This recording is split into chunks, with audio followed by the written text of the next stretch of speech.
Hello दोस्तों, स्वागत करता हूं आपके अपनी चैनल टॉक्स फॉर यू में। दोस्तों, आज के इस वीडियो में मैं आपको बताने वाला हूं कि एसजीपीए और सीजीपीए होता क्या है और इसे निकालते कैसे हैं। और इन दोनों को इसलिए भी जानना जरूरी है क्योंकि एक स्टूडेंट जब 12th पास करके आता है यूजी में, तब उसे समझ में नहीं आता है कि एसजीपीए क्या होता है और सीजीपीए क्या होता है। तो अगर आप भी नए हो कॉलेज में और आपको समझ में नहीं आ रहा कि एसजीपीए या फिर सीजीपीए क्या होता है, तो अब आपको बिल्कुल भी टेंशन लेने की जरूरत नहीं है, क्योंकि इस वीडियो में मैं आपको एसजीपीए और सीजीपीए क्या होता है ये दोनों चीजें बताने वाला हूँ और इसे निकालते कैसे हैं, कैलकुलेट कैसे करते हैं, वो सभी चीजें भी डिटेल में आपको बताने वाला हूँ। लेकिन वीडियो स्टार्ट करने से पहले जो स्टूडेंट्स हमारे चैनल पे नए हैं, चैनल को सब्सक्राइब करें इस तरह के हेल्पफुल और इन्फॉर्मेटिव वीडियोस के लिए। साथ में इस वीडियो के डिस्क्रिप्शन में टेलीग्राम ग्रुप का लिंक है, उसको भी ज्वाइन कर लेना। दोनों ही आपके लिए फ्यूचर में काफी हेल्पफुल होगा। ठीक है, तो चलिए दोस्तों, अब जानते हैं कि एसजीपीए और सीजीपीए होता क्या है और इसको कैलकुलेट कैसे करते हैं, निकालते कैसे हैं। तो उसके लिए मैं आपको लैपटॉप की स्क्रीन में ले जाना चाहूंगा ताकि आपको देख करके सभी चीजें अच्छे से समझ में आ जाए। ठीक है, तो आइए स्क्रीन में देखिए। तो सबसे पहले दोस्तों, मैं आपको यहाँ पे इनका जो फुल फॉर्म होता है वो बता देना चाहूंगा ताकि आपको और भी समझने में आसानी हो। ठीक है, तो यहाँ पे सबसे पहले मैं आपको बताना चाहूंगा एसजीपीए का फुल फॉर्म। तो यहाँ पे आप देख सकते हो एसजीपीए का फुल फॉर्म होता है सेमेस्टर ग्रेड पॉइंट एवरेज। ठीक है, इसको शॉर्ट फॉर्म में कहते हैं एसजीपीए। इसके अलावा अगर हम बात करें यहाँ पे सीजीपीए क्या होता है, इसका फुल फॉर्म क्या होता है, तो देखिए इसका फुल फॉर्म होता है कुमुलेटिव ग्रेड पॉइंट एवरेज। ठीक है, तो आई होप दोनों का आपको फुल फॉर्म मालूम हो गया होगा। अब चलिए मैं आपको बताता हूँ कि एसजीपीए क्या होता है और सीजीपीए क्या होता है। ठीक है, तो सबसे पहले मैं आपको यहाँ पे बता देना चाहूंगा कि एसजीपीए क्या होता है, उसके बाद बात करेंगे कि सीजीपीए क्या होता है। तो देखिए यहाँ पे क्या लिखा हुआ है, the SGPA is the ratio of sum of the product of the number of credits with the grade points scored by a student in all the courses taken by a student and the sum of the number of credits of all the courses undergone by a student।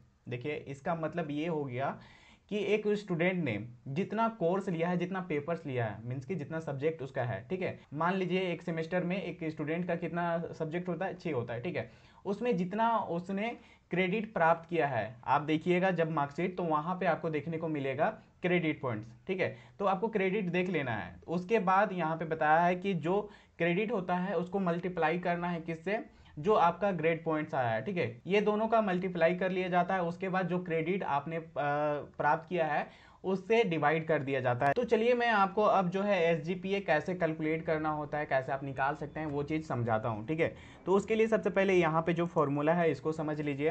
देखिए यहाँ पे जो formula है मतलब कि SGPA निकालने का, उसमें देखिए S G P A equal to, यहाँ पे जो है मल्टीप्लाई करना होता है क्रेडिट पॉइंट और ग्रेड पॉइंट्स को। ठीक है, आगे मैं आपको एग्जांपल के थ्रू समझा दूंगा, लेकिन पहले आपको ये समझना होगा कि कैसे निकाला जाता है। तो इसलिए यहाँ पे जो फॉर्मूला में है, क्रेडिट पॉइंट और ग्रेड पॉइंट्स को यहाँ पे मल्टीप्लाई करना होता है, उसके बाद डिवाइड करना होता है क्रेडिट पॉइंट से। ठीक है, तो आई होप फॉर्मूला तो आपको समझ में आ गया होगा, पर इतना में आपका यहाँ पे क्लियर नहीं हुआ होगा। तो चलिए मैं आपको एक एग्जांपल के थ्रू समझाता हूँ कि कैसे आपको यहाँ पे एसजीपीए कैलकुलेट करना है, कैसे एसजीपीए निकालना है। तो उसके लिए आपको यहाँ पर थोड़ा सा ध्यान देना होगा। देखिए यहाँ पे सबसे पहले बताया गया है कि मान लीजिए कोई एक स्टूडेंट्स है। ठीक है, एक स्टूडेंट है, उसका जो है यहाँ पे टोटल जो पेपर है, टोटल जो कोर्स है, 6 यहाँ पे लिया गया है। ठीक है, उसके बाद यहाँ पे उसका जो क्रेडिट पॉइंट उसने जो यहाँ पे प्राप्त किया है, ऑब्टेन किया है, वो यहाँ पे दिया गया है। ठीक है, उसके बाद यहाँ पे उसने जो ऑब्टेन किया है ग्रेड लेटर, वो यहाँ पे बताया गया है, और किस ग्रेड लेटर में कितना ग्रेड पॉइंट आपको मिलता है वो भी यहाँ पे आपको बताया गया है।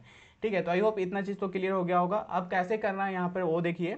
देखिए यहाँ पे जो क्रेडिट पॉइंट है, जैसे मैंने आपको फॉर्मूला में बताया कि जो क्रेडिट पॉइंट होता है और जो ग्रेड पॉइंट होता है उसको मल्टीप्लाई करना होता है, जैसे यहाँ पे करके दिखाया गया है।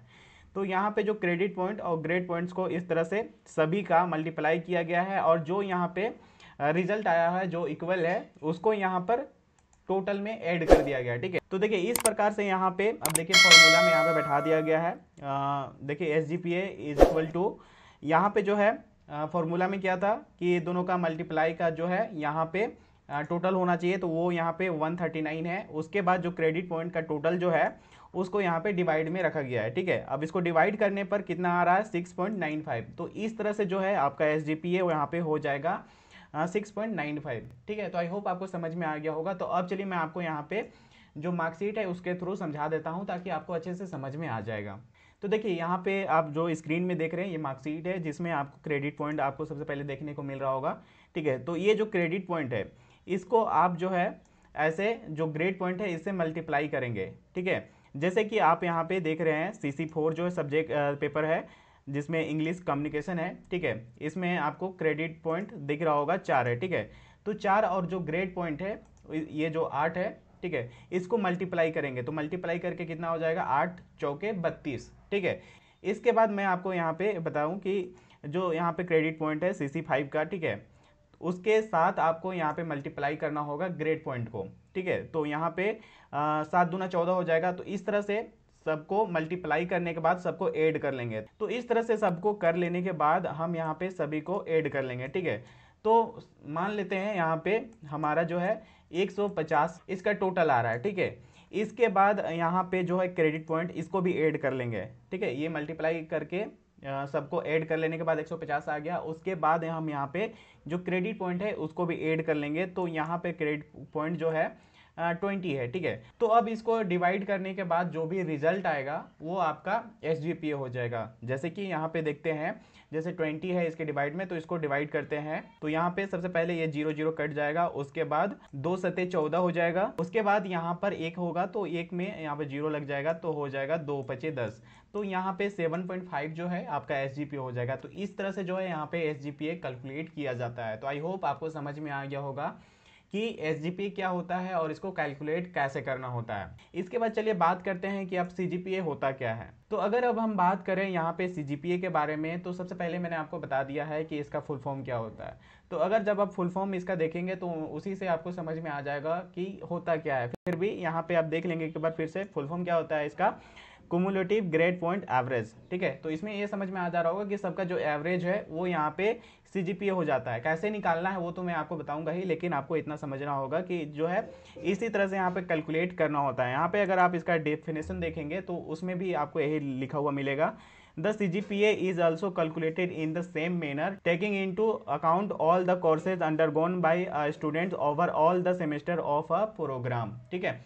मतलब पूरा प्रोग्राम जो है, जैसे कि आपका मान लीजिए जो UG है अभी तो 4 साल का हो गया है, तो इस तरह से तो जितना भी आपका सेमेस्टर होता है, अगर 4 साल में देखा जाए तो 8 सेमेस्टर होता है, ठीक है। तो यहाँ पे 8 सेमेस्टर का एवरेज करेंगे तो यहाँ पे जो है आपका CGPA निकल जाएगा, ठीक है। बोलचाल का भाषा में आपको बस इतना ही समझना है कि जितना भी सेमेस्टर है सभी का SGPA को यहाँ पे जो है एवरेज की तरह से मान लेते हैं तो CGPA आपका निकल जाता है, ठीक है। तो यहाँ पे चलिए जानते हैं कि अब कैलकुलेट कैसे करना है, इसको निकालना कैसे है, ठीक है। तो उसके लिए सबसे पहले हम यहाँ पे जो इसका फॉर्मूला है उस पर बात करेंगे और फिर आगे जो है एग्जाम्पल के थ्रू समझेंगे।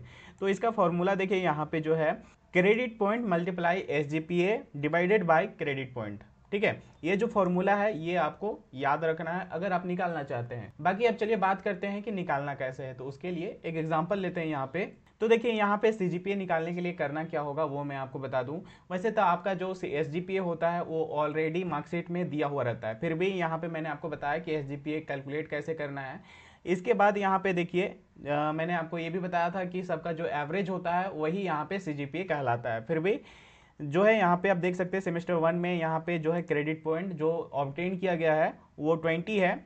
यहाँ पे एक उदाहरण मैंने लिया हुआ है तो उसी में क्रेडिट पॉइंट 20 है, SGPA 6.9 है, ठीक है। उसी तरह से सेमेस्टर 2 में यहाँ पे क्रेडिट पॉइंट 22 है और SGPA 7.8, ठीक है। तो इस प्रकार से यहाँ पे 6 सेमेस्टर का मैंने लिया हुआ है। उसके बाद यहाँ पे करना क्या है, जैसे कि मैंने आपको फॉर्मूला में बताया था कि जो यहाँ पे क्रेडिट पॉइंट है, ठीक है, क्रेडिट पॉइंट को मल्टीप्लाई करना है SGPA से। तो उसी प्रकार से आप देख सकते हैं जो सेमेस्टर 1 का है यहाँ पे क्रेडिट पॉइंट 20 और SGPA है 6.9, तो उसी को यहाँ पे मल्टीप्लाई किया हुआ है, ठीक है। उसके बाद यहाँ पे ऐड कर लिया गया है और फिर यहाँ पे सेकेंड सेमेस्टर का किया गया है। तो इसी प्रकार से आप यहाँ पे देख सकते हैं 6 सेमेस्टर का टोटल जो है यहाँ पे कर लिया गया है। तो देखिए अब जो यहाँ पे CGPA का फॉर्मूला है उसमें यहाँ पे हम इस तरह से जो है ले लेते हैं। तो यहाँ पे जो भी यहाँ पे क्रेडिट पॉइंट है और जो SGPA है इसका मल्टीप्लाई करते हुए इसको ऐड भी करेंगे और जितने भी यहाँ पे सेमेस्टर है, ठीक है, सभी का यहाँ पे ऐड करके उसका टोटल निकालेंगे। तो टोटल यहाँ पे नहीं दिया गया है, फिर भी मैं आपको बता दूँ कि यहाँ पे इसका टोटल हो जाएगा 1113, ठीक है, ठीक है। तो इतना हो जाएगा यहाँ पे। तो इसके बाद आपको क्या करना है, जो क्रेडिट पॉइंट्स है केवल क्रेडिट पॉइंट्स को भी यहाँ पे टोटल इसका निकाल लेना है। तो टोटल निकल जाएगा। तो टोटल निकालने के बाद आपको क्या करना है, जो भी यहाँ पे ऊपर में आया हुआ है मतलब कि 1113 उसको डिवाइड कर देना है 144 से, ठीक है, जो क्रेडिट पॉइंट होगा टोटल, उसको यहाँ पे उससे डिवाइड कर देना है। इसके बाद जो यहाँ पे रिजल्ट आएगा वो आपका CGPA हो जाएगा। ठीक है, तो हो गया। तो आई होप ये दोनों चीज़ें, मतलब कि SGPA और CGPA आपको समझ में आ गया होगा। बाकी ये क्या होता है, कैसे निकाला जाता है, मतलब कि सभी चीज़ें। अगर कुछ भी नहीं समझ में आया हो, कुछ भी डाउट्स हो, तो इस वीडियो को एक बार और जो है यहाँ पे देख लेना एक बार, क्योंकि हो सकता है कि एक बार देखने से आपको समझ में नहीं आया हो, क्योंकि पहली बार आप ये चीज़ देख रहे हो। बाकी मैंने अपनी ओर से यहाँ पे फुल ट्राई किया हुआ है कि आपको मैं समझा सकूँ, फिर भी अगर नहीं आया हो तो एक बार जरूर देख लेना। बाकी वीडियो हेल्पफुल लगा हो, इन्फॉर्मेटिव लगा हो तो लाइक जरूर करना, और अपने सभी दोस्तों को भी शेयर कर देना, क्योंकि उनको भी ये CGPA और SGPA का फंडा समझ में आना चाहिए। और बाकी ऐसे ही कॉलेज से रिलेटेड हेल्पफुल और इन्फॉर्मेटिव वीडियोस के लिए चैनल को सब्सक्राइब जरूर कर लेना, क्योंकि ऐसे ही वीडियोस और भी आते रहेंगे। बाकी मिलते हैं ऐसे इन्फॉर्मेटिव और हेल्पफुल वीडियोस के साथ, तब तक के लिए बाय बाय।